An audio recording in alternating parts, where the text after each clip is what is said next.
Hi Virgo, this is your 2017 horoscope for the year.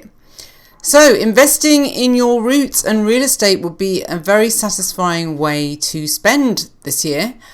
This will nurture you for many years to come. Hopefully, you'll be reaping the positive effects of lucky Jupiter in your cash zone by now. If you do happen to have some spare cash, then renovations in the home or moving to somewhere where you feel safer and secure would be a good use of the extra pentacles.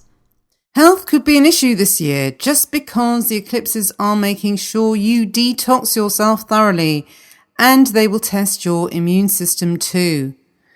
You want to be as fit as possible if a new romantic partner breezes into your life. Yes, there is a good chance of a soulmate type relationship for you this year, Virgo. However, Venus retrograde could easily pepper your possibilities with a few good dark cupids to keep you on your toes as well. Illness or too much sacred brew could cloud your judgment, especially as you have Neptune fogging things up even further. At least Saturn is helping you build a strong foundation though, which can help to counteract Neptune's mystification. Use the Lord of the Rings grounding potential. You will need it. So now we look at the two important background influences of the year, which is Jupiter and Saturn, and where it falls in your chart. The first one, Jupiter in Libra, is from January the 1st to October the 11th. It's already been in there since September 2016. So traditionally, this transit of Jupiter through your cash zone is supposed to bring wealth. But this really all depends on what you truly value and how healthy your self-worth actually is. So if you value material security and tend to be someone who works towards building a comfortable life, then you probably will experience a growth of those material possessions. If, on the other hand, you do not place great importance on 3D home comforts and conserving money, then no such riches shall be attracted towards you. Like attracts like. So if you are a person that lives frugally, then this period might make you question why you think spending money on yourself is such a waste of resources. Now, living like Gandhi is very honourable if you have renounced mammonism already. However, it is also easy to be virtuous in one's anti-materialism if you are in no danger of rising out of your benefits trap. Condemning hard-working people who are financially secure as materialistic, greedy capitalists is a cop-out in that case. Acting with entitlement often comes from a narcissistic personality, which in turn stems from feelings of very low self-esteem. If this is the case, then Jupiter will only exaggerate that very low personal value. Now we look at Saturn in Sagittarius, which is in your solar 4th house. This will be from January the 1st to December the 20th, still in Sagittarius. This is an extremely important transit of Saturn because it entails an inspection to the very roots of your being. You will be examining your domestic arrangement and home. Any unhappiness here will probe you to dig deeper at the fundamental cause. Perhaps you look at ancestral karma and what you may perceive as a family curse. What you fix within yourself at this time will be integral to your life calling or career in 15 years' time. So it's really, really important to make those foundations strong, deep and stable. This will be your rock for many years to come. You may become closer to your parents in an attempt to understand your ancestors. Conversely, you might find a replacement parental figure in order to help heal a dysfunctional relationship with your biological parents. Relationships you make in 2017 are highly likely to feel quite patriarchal. And I mean that in the most positive sense, where you find a connection that is both protective and supportive. You might need to learn not to become too reliant on this parental support, however. Becoming too attached to a mother or father figure could mean that they abruptly withdraw their patronage just when you need it the most. You see, Saturn wants to teach you a lesson of self-sufficiency and push you to attain enough strength so that you can easily function without the crutch in the future.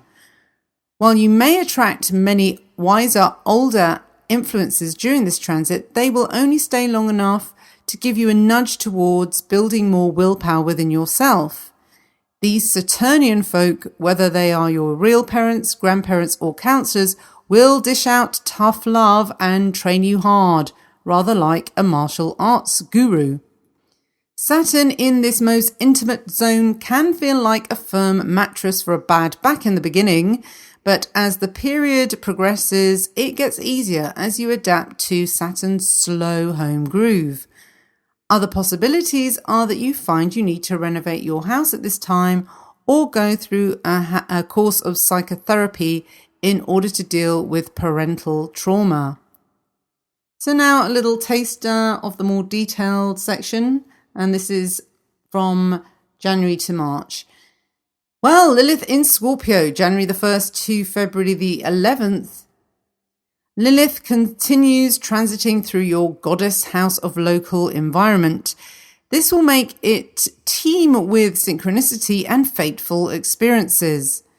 The universe seems to be speaking to you through something as mundane as a trip to the supermarket.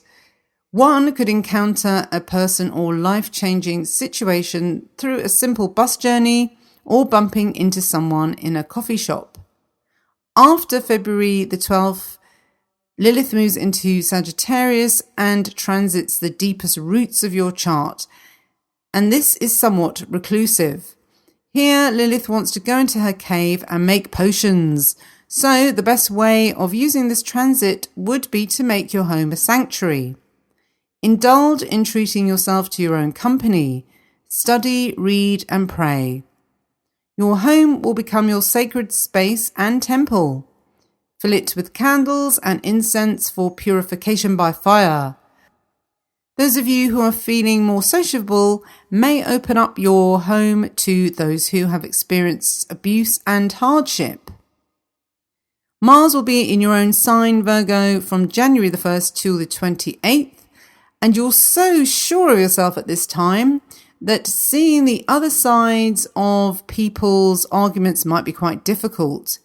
It's not the best time for trying to be forceful with words, nor will you feel like compromising with others. It will be best then to work things out by yourself. Physical energy is really high, so it might be best to shut the mouth up and express yourself through actions instead. No, that doesn't mean punch someone in the face, even if you do want to thump people. Try to channel the aggression into hard work, or better still, sex. It shouldn't be too hard to find a willing partner while you have so much animal magnetism about you. Lunar eclipse in Leo on February the 11th. Now, the lunar eclipse in this area of your chart will throw a shake-up in the area of your daily routines and diet choices.